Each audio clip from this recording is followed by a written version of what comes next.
দাদা, রোজ রোজ কিন্তু আমার এসব ভালো লাগছে না। আবার কি হলো? কি আবার হবে? এই রোজ রোজ হাত পা ধরে টানাটানি, এই মাসাজ ফাসাজ, তুমি জানো হাত পা গুলো খুলে দেওয়ার জোগাড় হয়। কি যে ছাইপাস করে আবার ওই মেশিন দিয়ে, বুঝি না।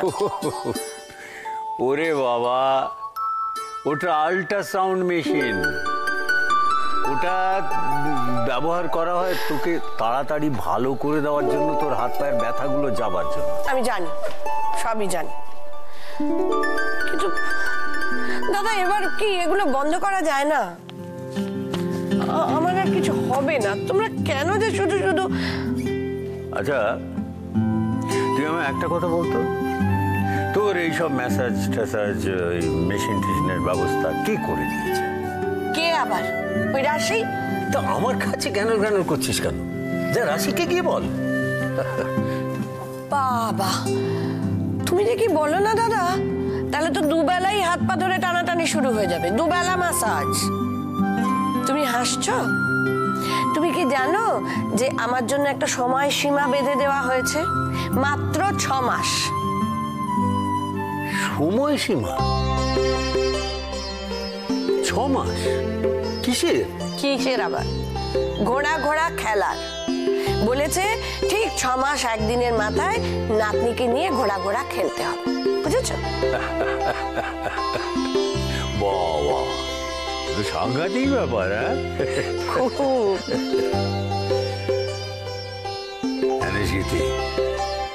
আমি তোকে সত্যি বলছি, জানিস তো, এই যে এখনকার দিনগুলো না আমার কাছে কেমন স্বপ্ন বলে মনে হচ্ছে।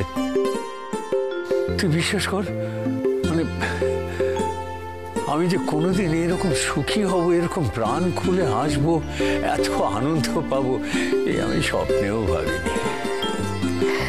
আমাদের দুঃসময় কেটে গেছে দাদা, তুমি দেখো আমাদের সবাইয়ের আর কোনো দুঃখ, কোনো কষ্ট, কোনো যন্ত্রণা সহ্য করতে হবে না। হ্যাঁ রে, হ্যাঁ হ্যাঁ, স্বয়ং মা লক্ষ্মী আমার বাড়িতে এসেছেন। এখন আর কোনো অনিষ্টের ছায়া এ বাড়ির উপরে পড়বে না। তার উপরে তো আমার রাশি মা আছে। হ্যাঁ, এবার দেখি কে আমাদের কি অনিষ্ট করে। বাবা, এই তো এই তো আয় মা, আয় আয়। কখন থেকে না মনটা চা চা চা চা করছে, একদম ঠিক সময় এসেছিস তুই। দাদা, এবার কিন্তু হিয়ার কথা আমাদের ভাবতে হবে। হিয়ার কি কথা ভাবতে হবে? উফ, তুমি যে কি না দাদা, মেয়েটার বিয়ে দিতে হবে না? আরে হ্যাঁ, নিশ্চয়। আরে কি আছো, যত বিয়ে দিতেই হবে। পিসিমণি, ভাল লাগে না যত। বাবা, কোথায় এভাবে ছুটে যাচ্ছ? কি হয়েছে নাকি? কিছু না, যাও, ভাল লাগে না। হিয়া, হিয়ার আবার কি হয়েছে? কি হয়েছে গো পিসিমণি? কি আবার হবে, বিয়ের কথা বলেছি না, লজ্জা পেয়ে দৌড়ে পালিয়ে গেছে। ও, তার মানে এতক্ষণ ধরে আপনারা হিয়ার বিয়ে নিয়ে আলোচনা করছিলেন? হ্যাঁ মা, ও তো বড় হয়েছে, এবার তোর বিয়েটা দিতেই হবে। হ্যাঁ, সে তো দিতেই হবে, কিন্তু একটা শর্ত আছে। ওর জন্য পাত্র দেখব আমি। আসলে হিয়া এত ভালো মিষ্টি একটা মেয়ে, ওর জন্য একটা ভালো মনের, খুব সুন্দর দেখতে পাত্র কিন্তু আমিই ঠিক করব। হ্যাঁ, সে তো 100 বার ঠিক কথা, তোমাকেই তো ঠিক করতে হবে। না না, আসল কথাটা হচ্ছে কি জানো তো, তোমাকে আর উজ্জ্বলকে এই ব্যাপারটার পুরো দায়িত্ব আমি দিয়ে দিচ্ছি। কি জানো, তুমি আর উজ্জ্বল এসেছে তো, তারপর থেকে না আমার আর কোনো চিন্তা মাথায় নিতে ইচ্ছে করে না। সবকিছু তোমাদের উপরে আমি ছেড়ে দিতে চাই। হ্যাঁ, সেটাই তো স্বাভাবিক। আপনি কেন শুধু শুধু এত টেনশন নেবেন? আমরা সবাই থাকতে একদম চিন্তা করবেন না, আমরা সবকিছু দায়িত্ব নিয়ে সামলে নেব। শুনলি গীতি, গীতি তুই আমার মার কথাটা শুনলি? যেন সত্যি আমি মাঝে মাঝে ভাবি যে তুমি আর উজ্জ্বল আরো অনেক আগে কেন আমার জীবনে এলে না, তাহলে আমার জীবনে আরো কত আনন্দ হতো, কত। যাকে এসেছো, তোমরা আসার পর থেকে না আমার সত্যি আর কোনো চিন্তা নেই, কোনো দুঃখ। না না, একটা ব্যাপার জানো মা, একটা ব্যাপার কিছুদিন ধরে আমার মনে খুব খচখচ করছে। আচ্ছা, সিদ্ধার্থ আমাদেরকে কেন ছেড়ে চলে গেল বলো তো? হ্যাঁ দাদা, কেন যে ছেলেটা চলে গেল, আমাকে মা বলে ডাকলো, আর জানো তো ওকে পেয়ে আমি আমার বীর্যকে ভুলেছিলাম, ওর মধ্যে আমি আমার বীর্যকে খুঁজে পেয়েছিলাম। বড় বড় ভালো ছেলে ছিল রে, বড় ভালো মনের ছেলে। জানিস এই ধরনের এই চাপা লোকগুলো না মনে মনে খুব অভিমানী হয়, জানিস তো। আমার মনে হয় কোনো একটা ঘটনায় হয়তো খুব একটা মানসিক আঘাত পেয়েছে, কিন্তু সেই ঘটনাটা যে কি। সত্যি কি দাদাভাই মনে মনে খুব আঘাত পেয়েছে? দাদাভাই আসানসোল গিয়েছিল দিদি ভাইয়ের খোঁজ করতে। সেখানেই কি এমন কিছু ঘটেছে যার জন্য দাদাভাই এভাবে হারিয়ে গেল? দাদাভাই কেন বেঁচে থাকার কথা দিদি ভাইকে জানাতে চায় না? কেন? কি হয়েছিল সেদিন আসানসোলে?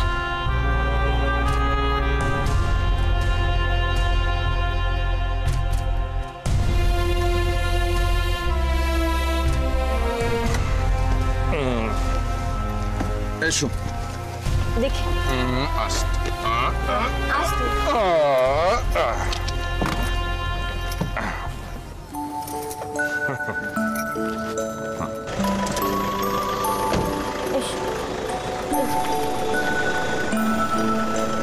দাদা, আপনি গাড়িটা ওই মাঠে পার্ক করে দিন, ঠিক আছে?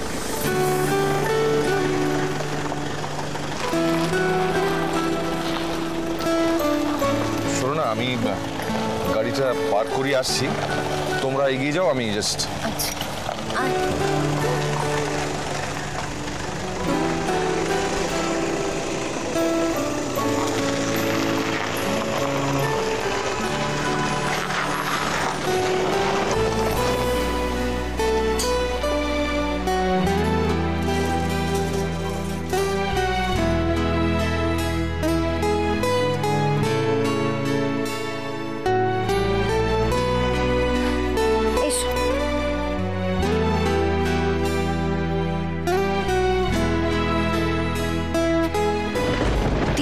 জানে আমি মা হয়েছি। আমার মা হওয়ার খবর শুনেও দিদিভাই একবারও কেন এলো না আমার কাছে? দিদিভাই কি এখনো মুম্বাই থেকে ফেরেনি? টুইটি সুস্থ আছে তো? নাকি দাদাভাই যা বলছিল সেটাই ঠিক? সত্যি কি দিদিভাই আর কোনোদিনও আমাদের কাছে ফিরে আসবে না? না না না না না, আমি এসব কি ভাবছি দুধ? দিদিভাই আমাদের সবাইকে ভুলে, দাদাভাইকে ভুলে নতুন করে সব কিছু, না না না না না না, এটা হতে পারে না। আমি যা ভাবছি সব কিছু ভুল ভাবছি। তাহলে কেন দিদিভাই এলো না? সে দিদিভাই আমি রয় ম্যানশনে আসার পর সবার বিরুদ্ধে গিয়ে আমার পাশে দাঁড়িয়েছে, আমাকে সব সময় প্রত্যেকটা ব্যাপারে সাহায্য করেছে। রয় ম্যানশনের প্রত্যেকটা বিপদে আপদে মায়ের পাশে, আমাদের সবার পাশে থেকেছে। সে মায়ের মৃত্যুর খবর পেয়ে, আমার মা হওয়ার খবর পেয়ে একবারও না।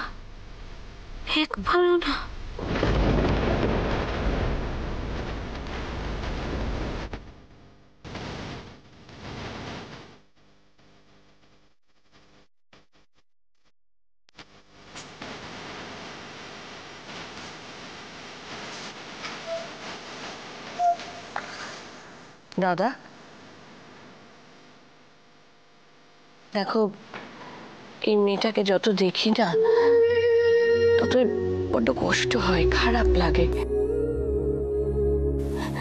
সদ্য একটা ফুটফুটে মেয়ে হয়েছে, কোথায় আনন্দ করবে, হাসি খুশি থাকবে, তা না একটার পর একটা ঘটনা এমন ঘটে যাচ্ছে। একদম ঠিক বলেছিস। এই দেখ না, নতুন বাচ্চাটাকে নিয়ে বাড়িতে আসছে, সে কিরকম একটা ঘটনা ঘটিয়ে বসলো। ঠিকই বলেছ। আসলে কি বলতো, আমরা মুখে যাই বলি আর তাই করি। একটা ভয় তো আমাদের। আচ্ছা, মেয়েটার কি দোষ বলো তো? সবসময় কেন ওরই উপর বারবার এভাবে? কি জানিস গীতি, আমার নিজেকে বড্ড অপরাধী বলে মনে হয়।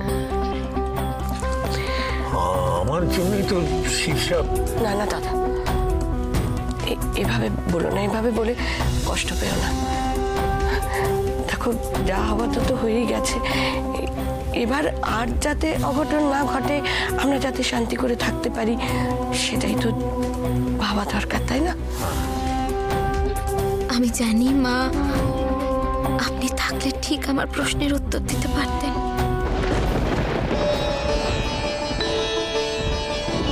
আমি ঠিক ভাবছি তো মা,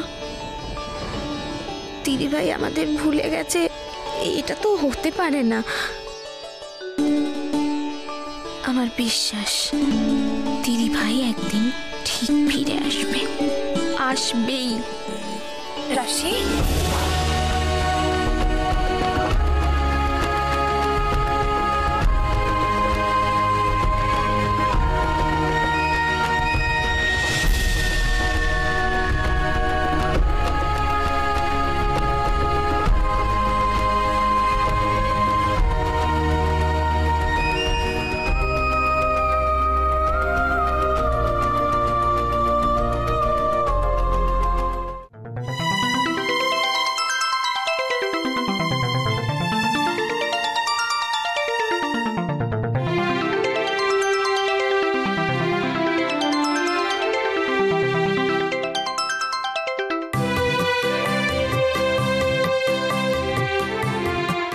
কতদিন পর তোকে দেখলাম বলতো? আমি ভাবতে পারছি না, সেই ছোট্ট রাশিটা আজ মা হয়ে গেছে। যখন থেকে শুনেছি না, তখন থেকে ভাবছি কখন তোর মেয়েকে আদর করব, কোলে তুলে নেবো। আমি জানি, আমি সব জানি দিদিভাই। কত কিছু হয়ে গেল বল রাশি। সত্যি দিদিভাই, এই কদিনে সবার জীবন কেমন পাল্টে গেল। আমি মা হলাম ঠিকই, কিন্তু আমাদের মা তো আমাদেরকে ছেড়ে চলে গেল। বলো,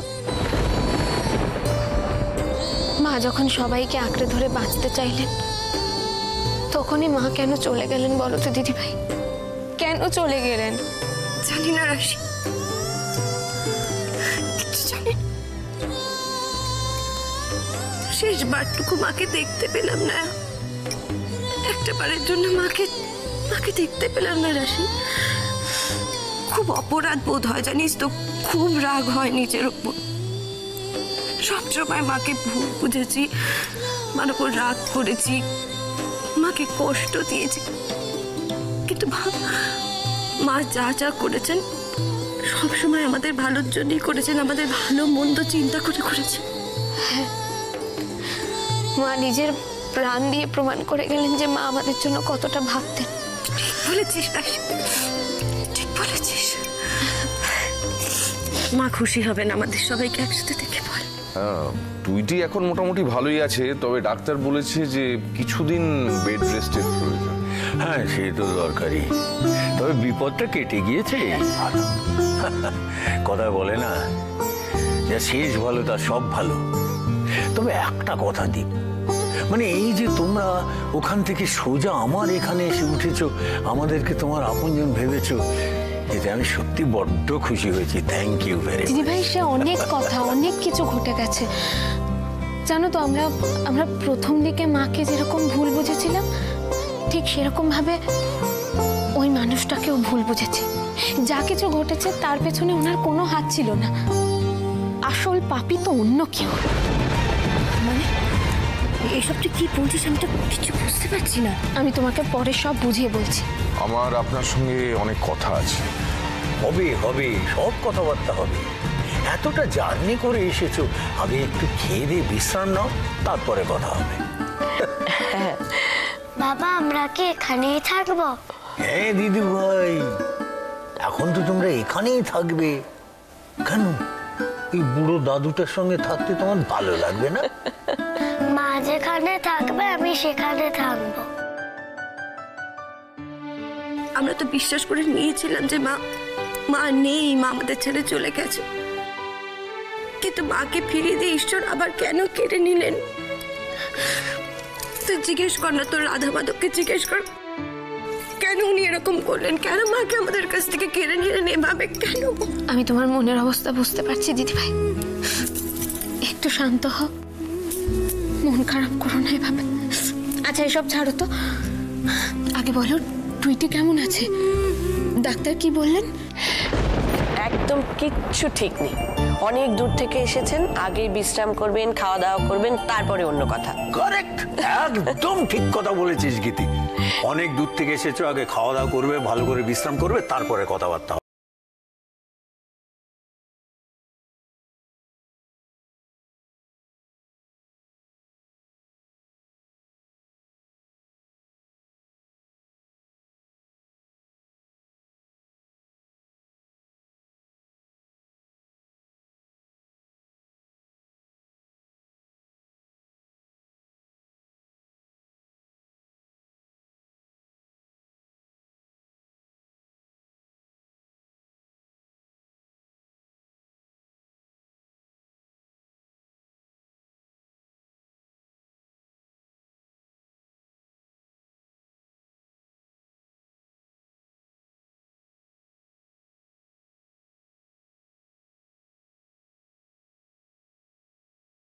তো মা ফিরে আসবেন।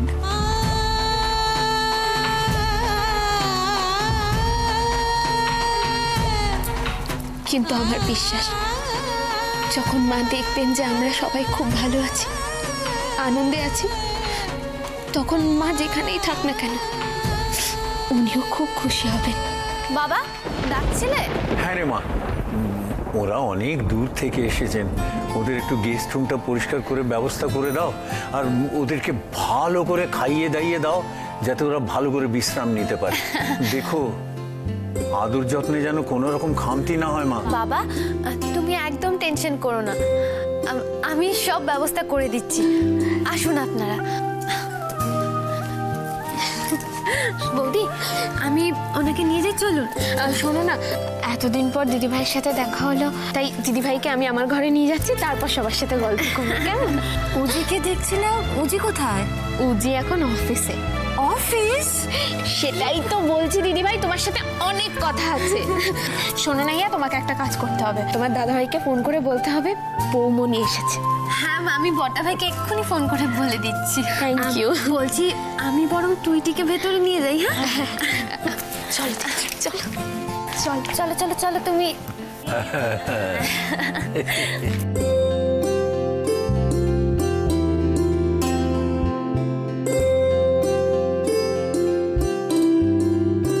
ও হ্যাঁ গীতি, ও হ্যাঁ, আমি এক্ষুনি চায়ের ব্যবস্থা করছি, এক্ষুনি যাচ্ছি।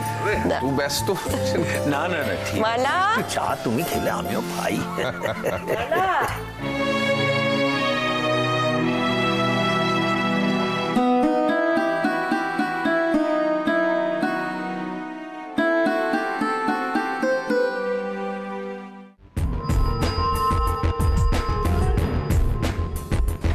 এত ভয় পাচ্ছ কেন? মুখ একেবারে সাদা হয়ে গেছে।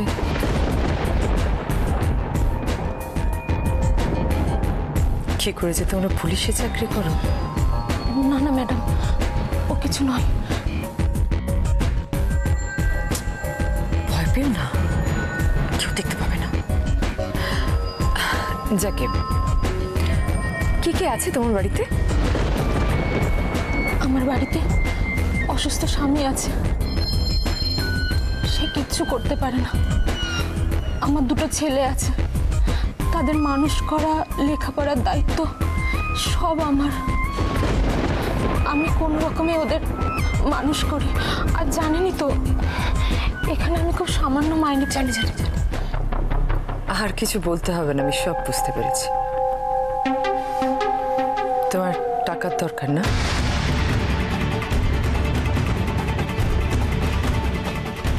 কত টাকা? আমি দেবো তোমাকে টাকা।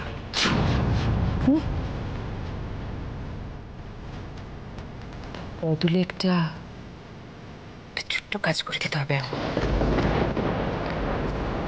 পারবে? হ্যাঁ হ্যাঁ ম্যাডাম, আমি সব পারবো। টাকার জন্য আমি সব কাজ করতে পারবো। শোনো,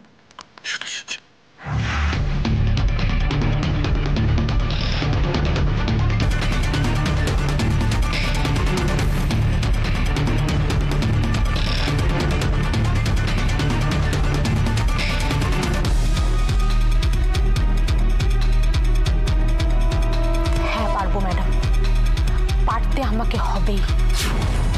গুড, দ্যাটস দ্য স্পিরিট। কাজটা কিন্তু আজ রাত্রি হওয়া চাই। কাল তোমার টাকা পেয়ে যাবে, তোমার বাড়িতে পৌঁছে যাবে।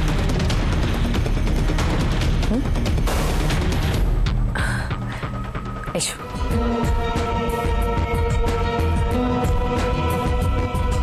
এবার তুমি রেডি হও উজ্জ্বল, শিষ্যার ছোবল মারার সময় এসেছে।